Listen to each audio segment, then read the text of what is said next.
कि social media पूछना लाज़मी है। सोशल मीडिया पे खबरें चल रही है कल से कि क्या अब बाढ़ क्षेत्र कटान के दौरान आपको विरोध का सामना करना पड़ा, काला झंडा दिखा के, क्या था मामला वो? ये खबरें चल रही ऐसी है। कोई जानकारी चीज हमारे में नहीं है। हाँ।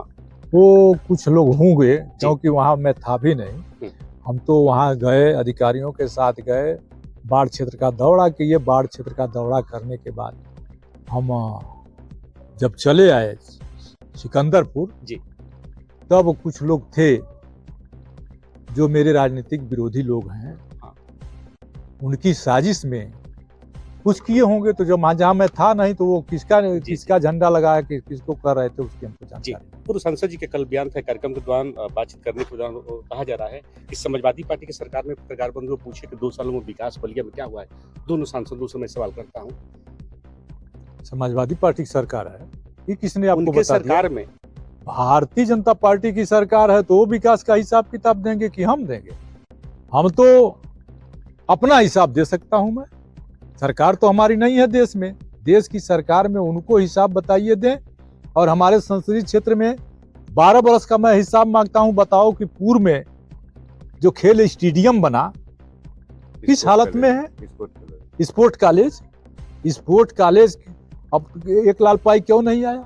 खरीद में और चांदपुर में 2 पुल आज 10 बरस से पाए खड़े हैं, क्यों अब तक नहीं बने? तो हिसाब सरकार को देना चाहिए ना।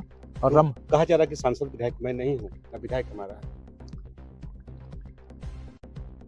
सरकार बड़ी होती है, हर काम में भ्रष्टाचार करने के लिए सरकार है, थाना चलाने के लिए सरकार है, तहसील चलाने के लिए सरकार है, ब्लॉक चलाने के लिए सरकार है, जिला चलाने के लिए सरकार है, और पुल को पैसा देने के लिए सरकार नहीं है। पुल का पैसा सांसद और विधायक देता है।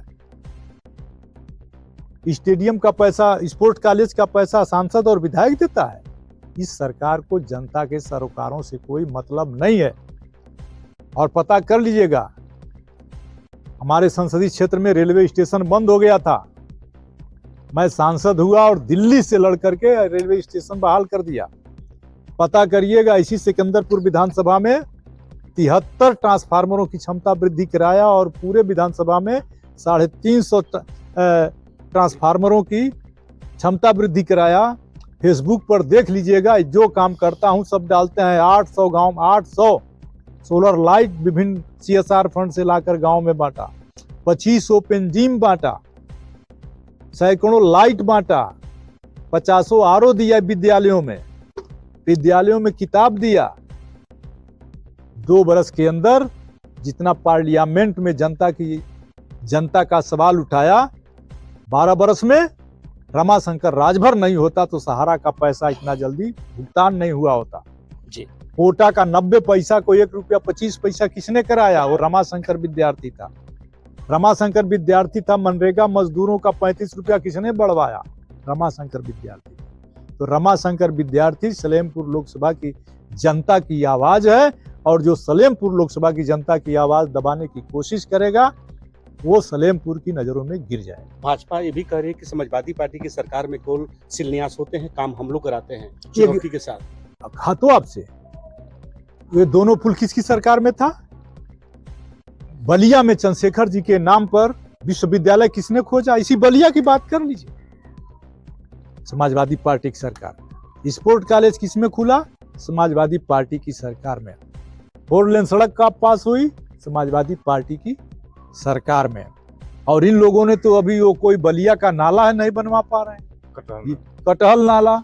ये लोग तो अभी जेल नहीं बनवा पाए, और नहीं तो जो जेल था उसको भी तोड़ दिया। भाजपा कह रही कि पूर्व वाला स्टेडियम मैंने बनवाया।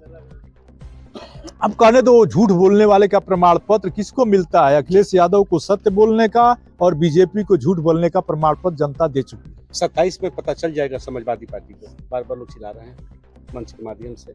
देखिए, PDA की एकता से यह लोग घबराए हुए हैं जी। इसीलिए अपने सामने नहीं आ रहे हैं। ये बड़े चालाक लोग हैं, इतने चालाक लोग हैं कि PDA को आगे करके सरकार बना लेते हैं, और सरकार बनने के बाद थाना चलाते हैं, थाने से PDA को पिटवाते हैं, तहसील से PDA का मुकदमा करके उनकी जमीन हड़पते हैं, और ब्लॉक से PDA का राशन कार्ड खाते हैं। कोटा की दुकान पीडीए का निरस्त कराकर अपने नाम कराते हैं। तो बड़े चालाक हों और पीडीए के लोग अब समझ गए